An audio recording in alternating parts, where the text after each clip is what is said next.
Chapter 1. The Wedding Night. Amanda Olua entered her new home with hopeful eyes and a heart full of promise. The door opened slowly, almost ceremoniously, as if the house itself understood that something sacred was beginning. The faint scent of fresh paint and polished wood lingered in the air. Soft yellow lights glowed warmly against cream-colored walls. Everything looked new, untouched, waiting for her. She stepped inside carefully, her heels clicking against the tiled floor, her wedding ring still feeling foreign and beautiful against her finger. Mrs. Amanda Olua. The name felt heavy in the most beautiful way. She believed marriage was partnership. She believed love was mutual. She believed she and Steven Olua were beginning something sacred, something intentional, something God-ordained, something rooted in friendship and sealed with vows spoken only hours ago. Steven closed the door behind them and wrapped his arms around her waist. "This is our home," he whispered. "Our." That word wrapped itself around her heart. Amanda rested her head against his chest and allowed herself to imagine their future in that very space. Sunday mornings cooking together, soft laughter filling the living room, children running across the hallway one day, shared prayers before bed, conversations at midnight about dreams and plans. She had left her father's house that morning with tears in her mother's eyes and pride in her father's voice. "You are not going there to compete," her mother had told her gently. "You are going there to build." Amanda intended to build. She intended to love deeply, to respect, to serve, to grow. She wanted to be a good wife.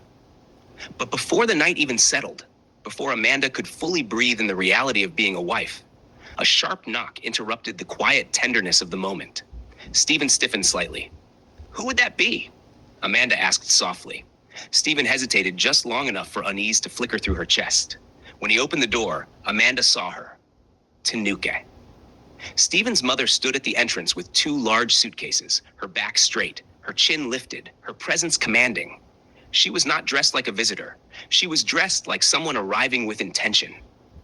"Auntie," Amanda greeted warmly, instinctively respectful. She moved forward to kneel slightly in greeting. Tanuke nodded once, eyes scanning Amanda from head to toe. "I will stay for a while," she said. Her voice carried no question, only declaration. Amanda glanced at Steven, expecting clarification, expecting explanation. Steven smiled awkwardly. "It's just for some time," he said lightly. "She wants to help us settle." Help. The word sounded harmless. A while became immediate permanence. Tanuke walked past Amanda without waiting for invitation. She stepped into the living room as if she had always belonged there. Her eyes surveyed the furniture arrangement, the wall decor, the dining area. She murmured thoughtfully. "We will need to adjust a few things." "We." Amanda swallowed. Steven reached for one of the suitcases and carried it toward the guest room. Amanda followed slowly, her smile still fixed, though something fragile had begun to crack quietly inside her chest. This was her wedding night, her first night as a wife. She had imagined candlelight, soft laughter, shared vulnerability. Instead, she found herself helping her mother-in-law unpack.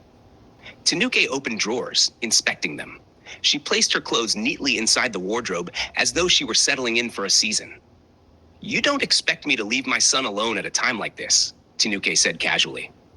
"New brides need guidance." Guidance. Amanda forced a small laugh. "Yes, Ma." She told herself this was normal. Many mothers stayed a few days. Many mothers wanted to ensure their sons were comfortable. Many mothers struggled to let go. Temporary, harmless. She was wrong. Later that evening, when Amanda and Steven finally entered their bedroom, the atmosphere had changed. The house no longer felt entirely theirs. Steven loosened his tie and sat on the bed. "Don't overthink it," he said, sensing her quietness. "She just wants to make sure everything runs smoothly." Amanda nodded. "Of course."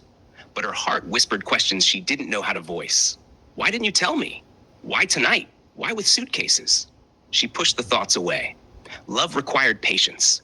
Marriage required adjustment. She would adjust.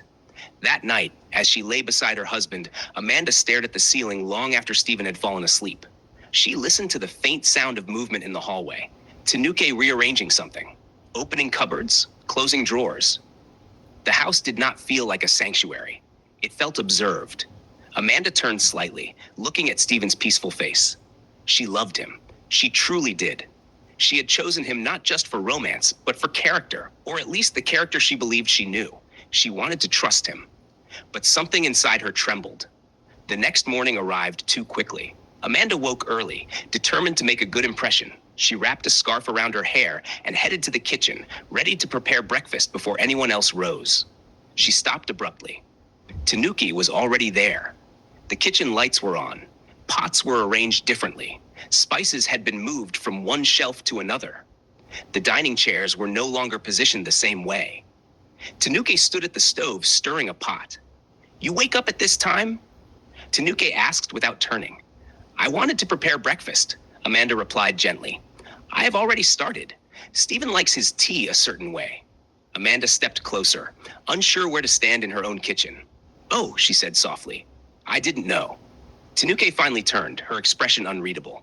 "There are many things you don't know," she said calmly. "That is why I am here." The words were not loud, they were not cruel, but they carried weight. Amanda felt smaller in that moment. She offered to help, but every attempt seemed unnecessary. "I will handle it." "You don't cut onions that way." "Steven prefers more pepper." Correction after correction, instruction after instruction, Amanda obeyed, because that is what good wives did. That is what respectful daughters-in-law did. That is what she had been raised to do. By the time Steven entered the kitchen, the food was ready. He smiled at his mother. "Ah, Mummy, you've started already." Tanuki beamed. Amanda stood beside the counter, invisible. Steven kissed his mother's cheek before sitting down.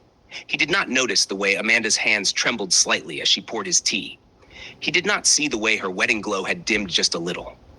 After breakfast, Tanuki began rearranging the living room furniture.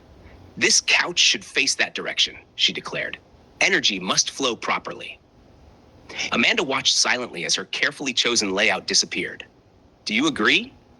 Tanuki asked Steven. Steven shrugged. "If that's how you like it, Mummy. If that's how you like it.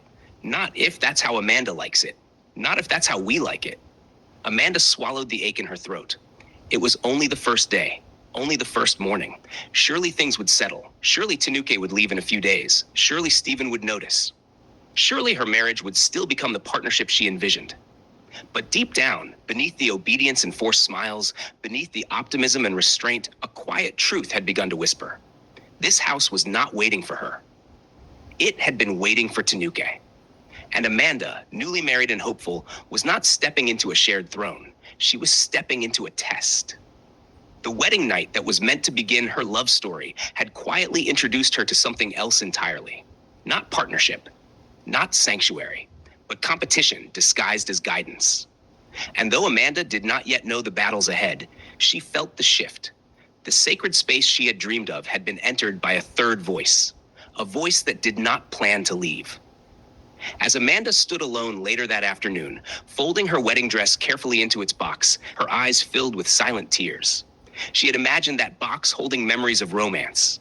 Instead, it now held the first hint of disappointment. Still, she wiped her face. Still, she told herself to be patient. Still, she whispered to her reflection, "This is temporary." But the echo in her heart did not agree. And somewhere in the house, Tanuki's footsteps moved confidently across the floor, steady, assured, permanent. Amanda exhaled slowly. The marriage had begun, but not in the way she dreamed. And she had no idea that this was only the beginning.